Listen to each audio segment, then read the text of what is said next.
The bioscanner flickered its usual pale green as I processed the morning arrivals at Gateway Hub Epsilon. 17 years manning this checkpoint, and I could operate the equipment with my eyes closed, which, given that I possess 6 of them, says something about routine. My designation is Kelroth. I am a Voskar, and my species has been running immigration protocols for the Galactic Commonwealth for 3 generations now. We are good at it. Methodical, patient, thorough. Nothing ever surprises us. Until today. The transport vessel docked at berth 9 with the standard docking sequence. Clean approach, no alarms, perfectly ordinary diplomatic credentials.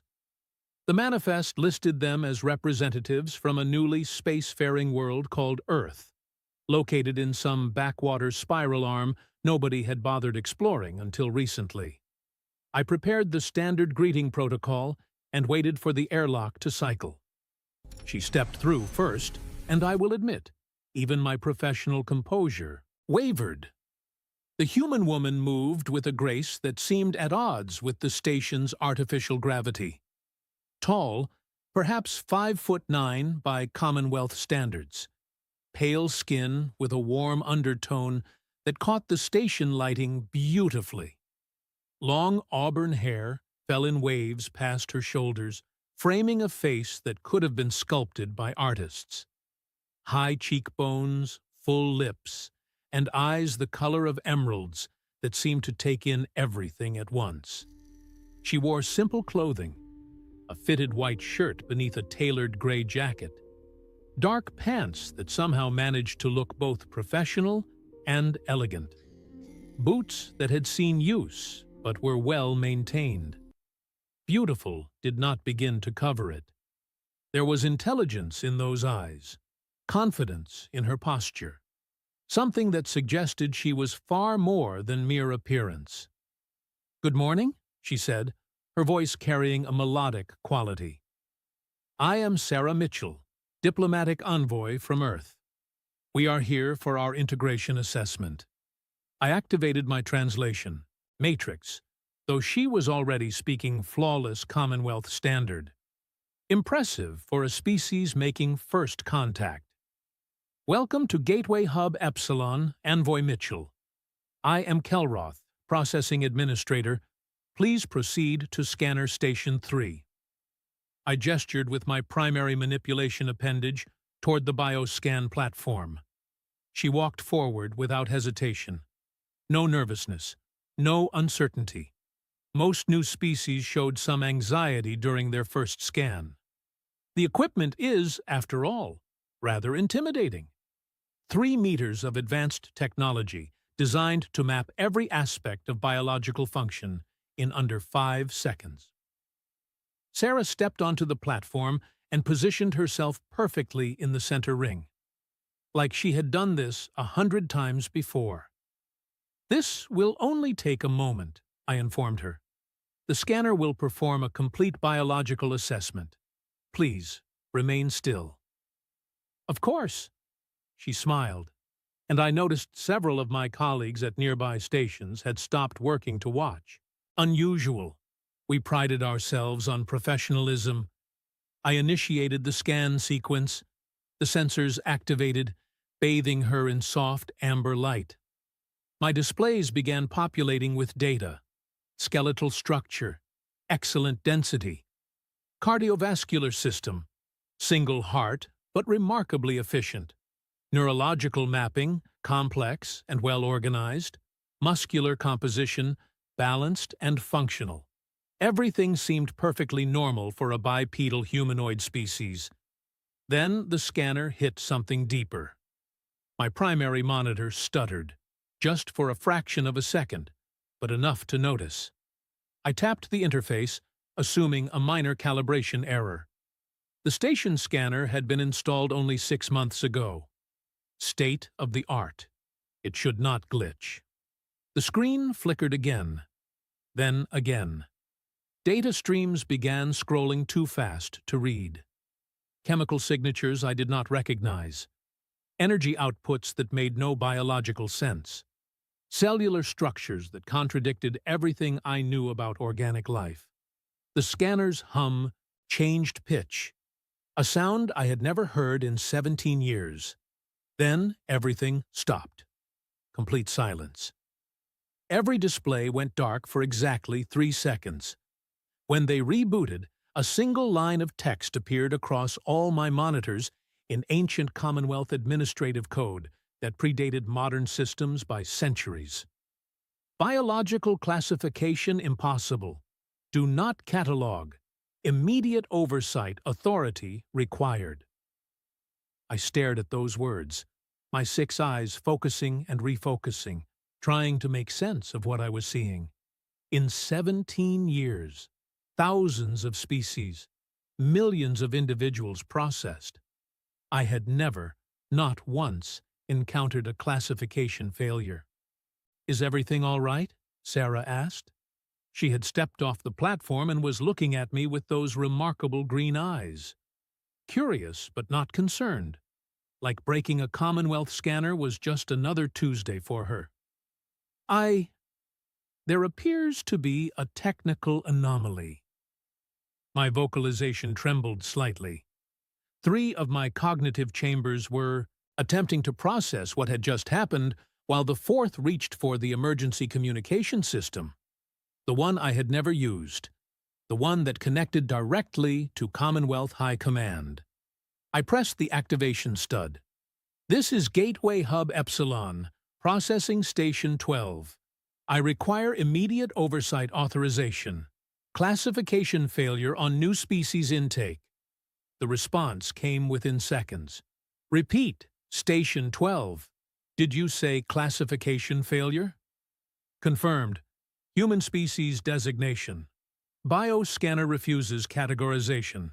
System issued oversight protocol." Silence on the other end. Then, "Secure the individual. Politely. Command team en route." I looked at Sarah, who was now examining a nearby star chart with apparent interest, completely unbothered by the chaos her biology had just created in my systems. "Envoy Mitchell," I said carefully, "I will need to ask you to wait in one of our diplomatic reception areas. Standard procedure for new species verification. Completely routine." She turned and smiled again. That smile could probably negotiate peace treaties. Of course, Kelroth. Whatever you need. Do you have tea in this reception area? "Tea? A beverage. We brew it from plant leaves. Never mind, I brought my own." She patted a small bag at her side. I guided her to reception suite 7, normally reserved for ambassador-level visitors. She settled into one of the chairs with effortless elegance, retrieved a small container from her bag, and began preparing her tea using a portable heating device. Completely calm, completely relaxed, like she had not just broken the most advanced biological scanner in this sector. I returned to my station, where the red warning still glowed accusingly across my screens. The command team arrived in 12 minutes. That should have been my first indication of how serious this was. High command teams did not move that quickly for standard anomalies.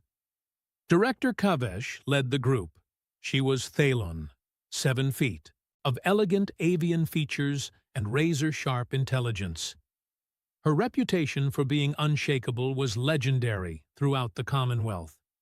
She looked at my displays, and her crest feathers stood straight up, a sign of shock in her species. "You already ran the scan?" Her voice carried an edge I had never heard before. "Yes, Director. Standard protocol for incoming species." "And the scanner refused classification?" "Issued an oversight mandate. I have never seen this code before." She studied the data, her taloned fingers moving across the interface with practiced speed. Then she did something I never expected. She laughed, a sharp, musical sound that echoed through the processing area. "Humans," she said, still grinning. "Of course it would be humans." "Director?" She pulled up files that required authorization levels I did not possess. We have been monitoring Earth for approximately 40 cycles, waiting to see if they would achieve faster-than-light capability. They managed it in half, the predicted time frame. I do not understand why the scanner failed. Director Kavesh expanded the data across multiple screens. Because, Kelroth, according to every biological model the Commonwealth has developed across 12,000 documented species, humans should not exist. But she is in reception suite 7. Drinking tea. Exactly. She accessed another file. Look at this. Initial survey data from Earth, collected 60 cycles ago. The information flooded my displays, and with each line, my confusion deepened. Earth was classified as a hostile world. Gravity, 23% above Commonwealth standard. Atmospheric composition that would be toxic to 40% of known species. Temperature variations ranging from lethal heat to lethal cold. Tectonic instability that regularly reshaped continents. Magnetic fluctuations. Radiation exposure. Weather patterns that included lightning storms, frozen water precipitation, and wind formations capable of destroying structures. The initial survey team had marked it unsuitable for colonization, extreme hazard classification. Humans had not merely survived, they had thrived. Built civilizations, created technology, art, philosophy, music, eventually reached beyond their dangerous world toward the stars. Look here, Director Kavesh highlighted a biological analysis. Their immune system does not just defend, it attacks. It hunts foreign organisms. It remembers threats and builds permanent defenses. It evolves during an individual's lifetime. She pulled up another section. Their healing capabilities. They regenerate damaged tissue. Broken bones repair themselves, often stronger than before. Severed nerves can reconnect. Even some organ damage can be reversed. Another file. Their stress response system.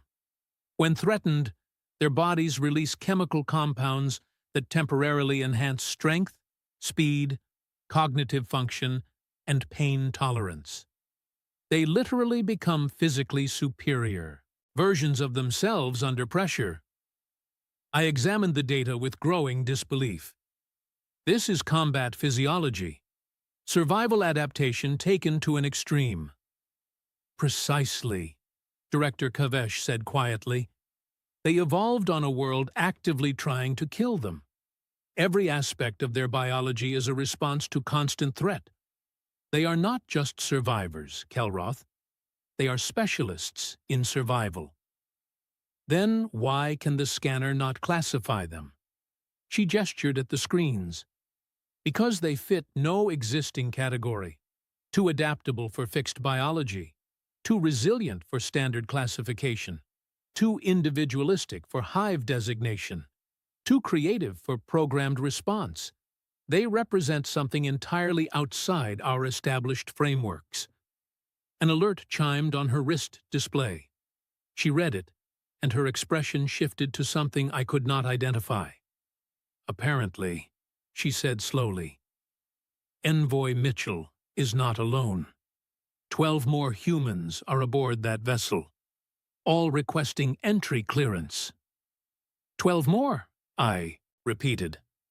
From different regions of Earth, different genetic backgrounds, different cultural origins. She paused. If one human broke your scanner, I wonder what 13 will do to our entire classification system. She moved toward reception suite 7. I followed, my curiosity overriding standard protocols. Sarah looked up when we entered. She took in Director Kavesh's impressive height and alien features without any visible reaction. Just polite attention. Director, Sarah said, standing gracefully. I assume there is some complexity with our processing? Director Kavesh inclined her head, a gesture of respect. Envoy Mitchell, I am Director Kavesh of Commonwealth Integration Command. Please forgive the delay. Your species presents unique cataloging challenges. Unique in what way? Sarah asked it casually, but I noticed her weight had shifted slightly. Her stance more balanced. Ready? For what? Your biology, Director Kavesh explained, does not correspond to our existing classification systems. This is not problematic, simply unprecedented. We will create new parameters for humanity.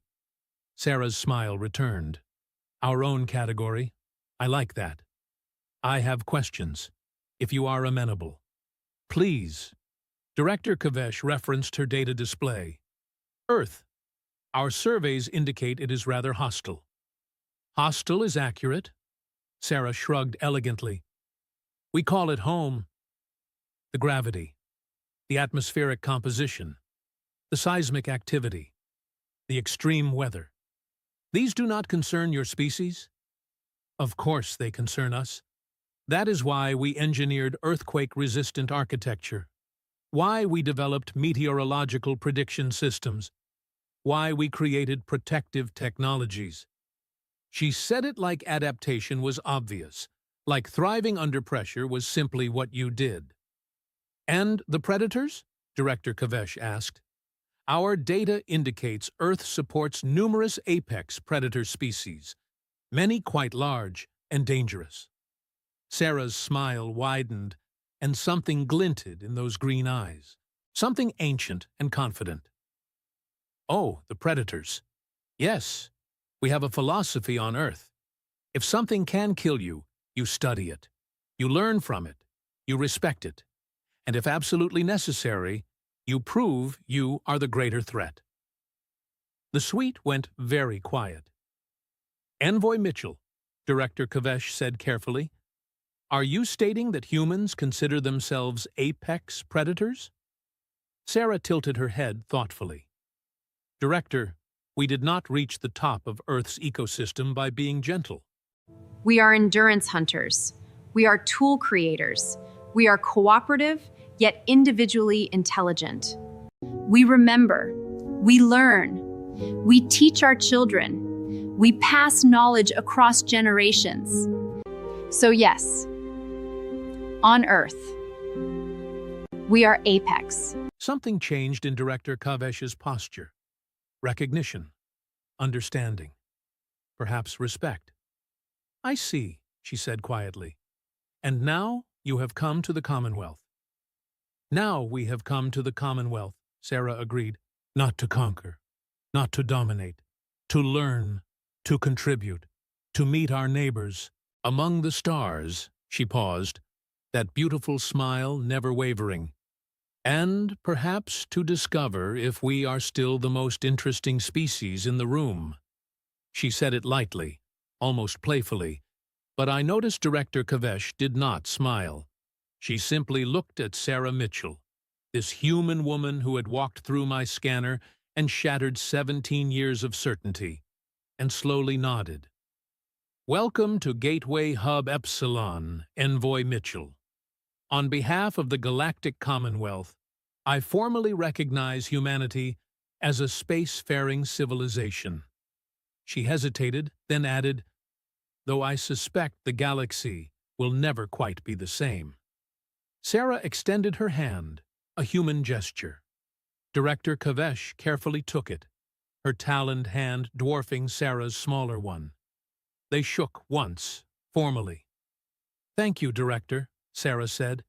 We look forward to being part of this community. As she left to retrieve her delegation, Director Kavesh turned to me. Kelroth, she said quietly, file a priority report to High Command, full bioscan data on humanity, and include a personal assessment from me. What should it say, Director?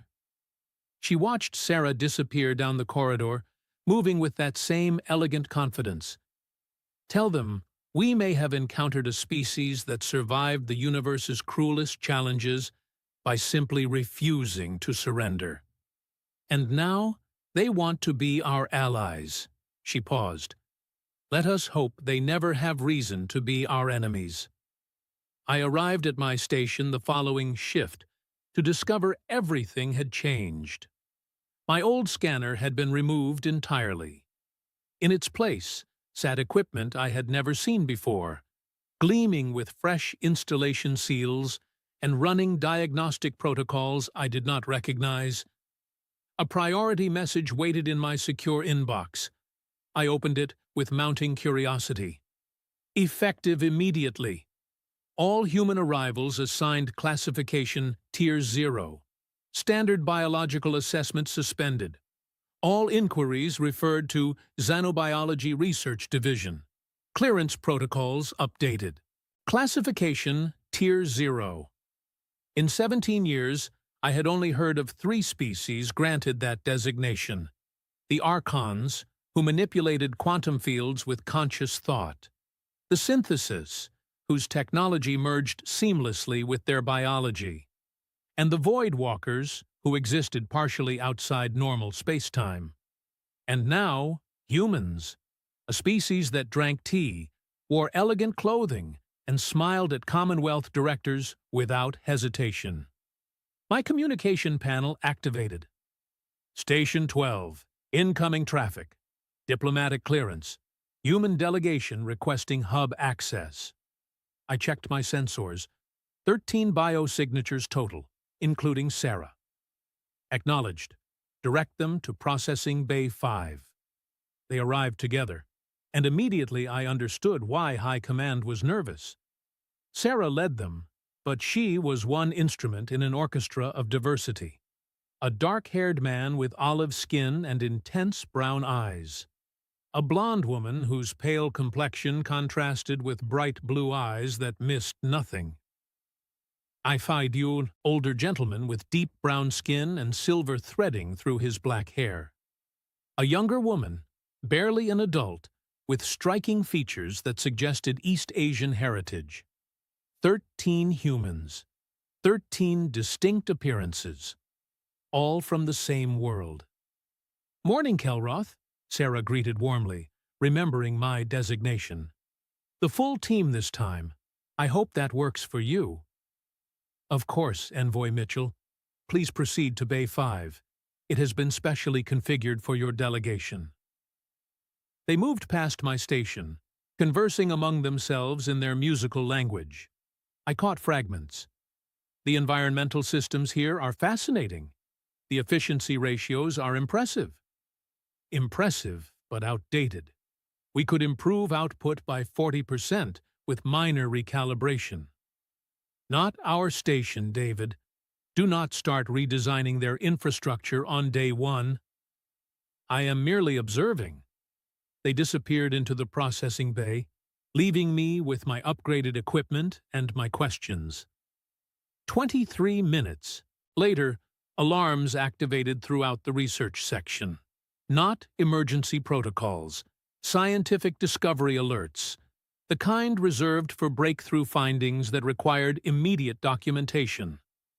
I abandoned my post and rushed toward Processing Bay 5, where half the station's xenobiology team had somehow materialized. Dr. Wren, Chief of Biological Sciences, stood outside the bay, with her sensory tendrils vibrating rapidly, a sign of extreme excitement in her species. What happened? I demanded. She thrust a data tablet toward me. They are all different. Visually, yes, I noticed. No. She manipulated the display frantically. Genetically different. Substantially different. These 13 individuals contain more genetic variation than the entire Korthian species. Korthians number 42 billion. I examined the data. The genetic diversity was extraordinary. How? That is what we are attempting to determine. She accessed another screen. Observe. This individual, David, carries genetic markers for enhanced heat tolerance. His sweat response is more efficient. This woman, Elena, has adaptations for high-altitude oxygen processing. This one shows increased melanin production for radiation protection. This one has bone density 15% above their species average. They are specialized, diversified.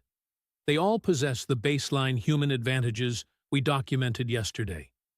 The aggressive immune system, the regenerative capacity, the stress enhancement protocols, but each also carries unique traits developed in response to their ancestral environments. She looked at me with something approaching wonder. They are not homogeneous, Kelroth.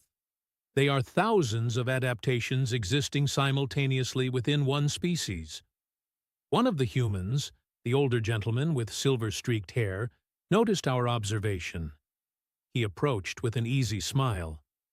"Everything satisfactory?" he asked. "You seem concerned." Dr. Wren straightened her tendrils. "Forgive me, Mr. Harrison. Just Harrison." He offered his hand, and she gently touched it with a tendril. "We are fascinated by your species variation. It is remarkable." Harrison chuckled warmly. "Ah, yes, we are quite diverse. Earth is vast, different continents, different climates, mountains, deserts, tropical zones, frozen regions. Our ancestors dispersed, adapted to local conditions. Each environment shaped us differently. Yet you remain unified as one species?" "Absolutely. Same foundation, different expressions." He gestured toward his companions. "That is our strength. Different perspectives, different capabilities. When we collaborate, we compensate for each individual's limitations." Dr. Wren made rapid notes. "Extraordinary. Most species achieve cohesion through uniformity. You achieve it through diversity." "Uniformity breeds stagnation," Harrison said with genuine warmth. "Diversity generates innovation. Place 13 humans in a room with a problem. You will receive 13 different solutions. Then we debate, synthesize the best elements, and create something none of us could have built alone." My communication device signaled. Director Kavesh requesting immediate presence in Strategy Chamber 1. I excused myself and ascended 4 levels to a conference space I had only seen in orientation materials. The chamber was filled. Council members I recognized only from official broadcasts occupied positions around an elliptical table. Director Kavesh stood at the focal point, projecting holographic data onto the central display sphere.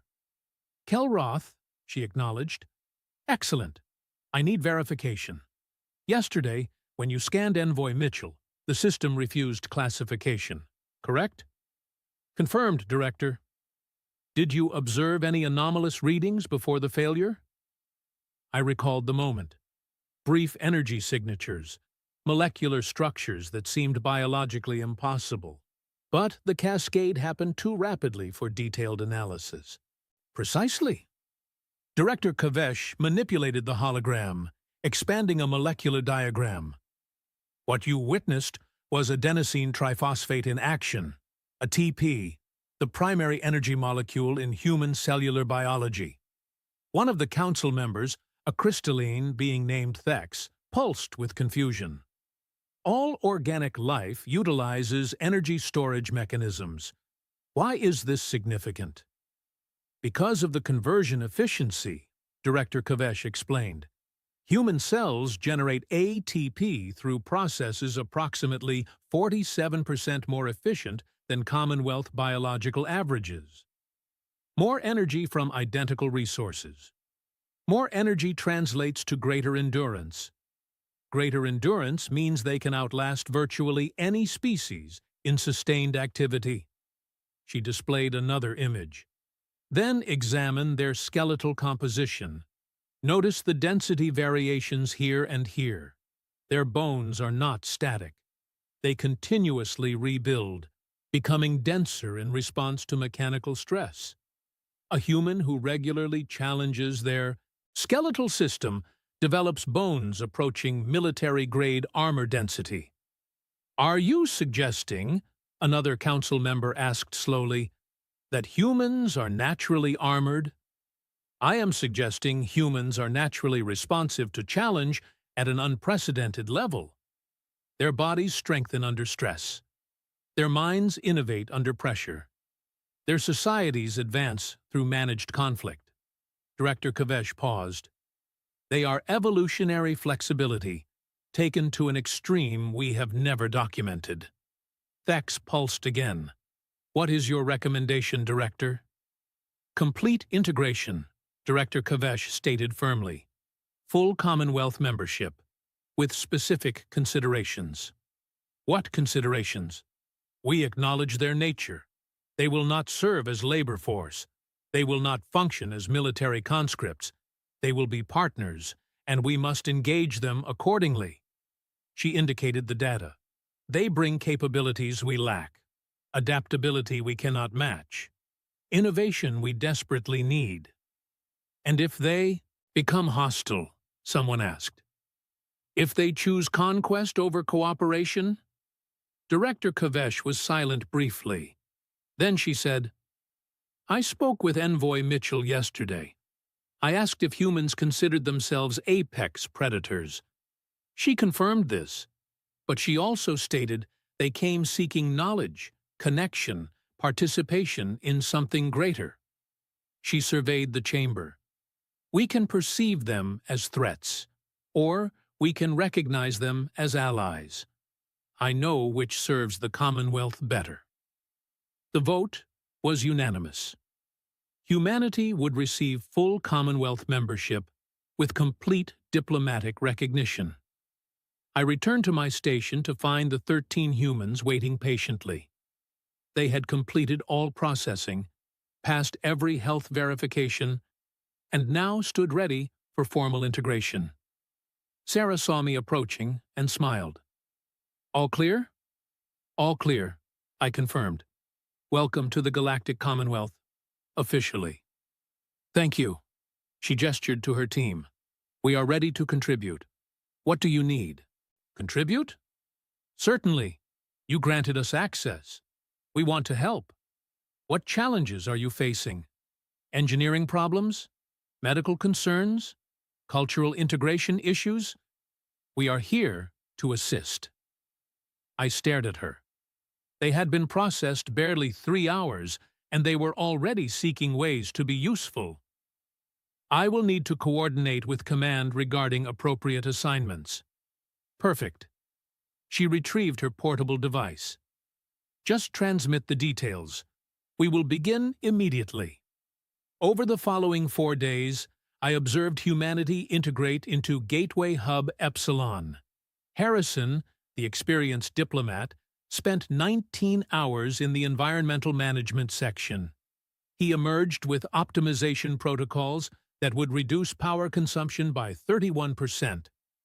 The engineering team was simultaneously impressed and embarrassed.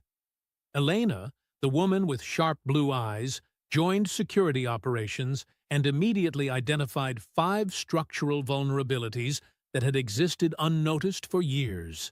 She also designed a new patrol configuration that increased coverage by 45% without requiring additional personnel. David, the intense young analyst, somehow established rapport with the station's artificial intelligence. Within 3 days, he had optimized 21 different processes and taught the AI 4 new protocols. The AI sent him a thank you message. And Sarah. Sarah moved between departments, asking questions, building connections, creating bridges between species who had never considered direct communication. On the 5th day, Director Kavesh summoned me once more. Kelroth, she said without preamble, you are being promoted. I froze. Director? You are now official liaison between Gateway Hub Epsilon and the human delegation. Congratulations. But why me? Because you were first. You scanned Sarah Mitchell. You witnessed the system refuse classification. You understand better than most that humans transcend our conventional frameworks. She handed me a data crystal. This contains everything we have learned about humanity in 5 days. Study it, because I assure you, this is merely the beginning. I accepted the crystal with trembling appendages. What do you mean? Director Kavesh looked through the viewport at the stars beyond. Sarah informed me of something interesting yesterday. There are 9 billion humans on Earth. 9 billion. And these 13? They are the advanced team. The Scouts. She turned back to me. The Commonwealth is about to become very interesting, Kelroth, and I need someone who understands that interesting does not equal dangerous. Someone who can recognize humans for what they are. Survivors. Innovators. Allies. What are they, Director? Truly? She smiled. They are the species that looked at a hostile world and called it home. They are the species that transformed every obstacle into opportunity. They are the species that unified diversity and made it functional. She paused. They are evolution continuing, Kelroth. In a commonwealth grown comfortable and static, they are the reminder that adaptation never stops, that the future remains unwritten. I looked at the crystal in my hands, at everything it represented. I will serve to the best of my ability, Director. I know you will. She placed a hand on my shoulder. Now go. Your humans are probably optimizing something else as we speak. She was correct. I found them in Agricultural Section 6, where Sarah was explaining to a bewildered botanist how earth plants converted light into chemical energy. She looked up as I approached. Kelroth. Perfect timing. We were discussing botanical exchange programs. Some earth plants can adapt to almost any environment. We could help expand your food production capabilities. I settled into what I suspected would become my permanent role. Listening, learning, facilitating. Tell me more, I said. And she did. As the station hummed around us, as 13 humans continued proving that classification meant nothing against capability, I understood something fundamental. The scanner had been correct to refuse classification, because you cannot categorize potential. You cannot file away innovation. You cannot reduce to data the species that survived by refusing to accept limitations. Humans were not a category. They were a transformation.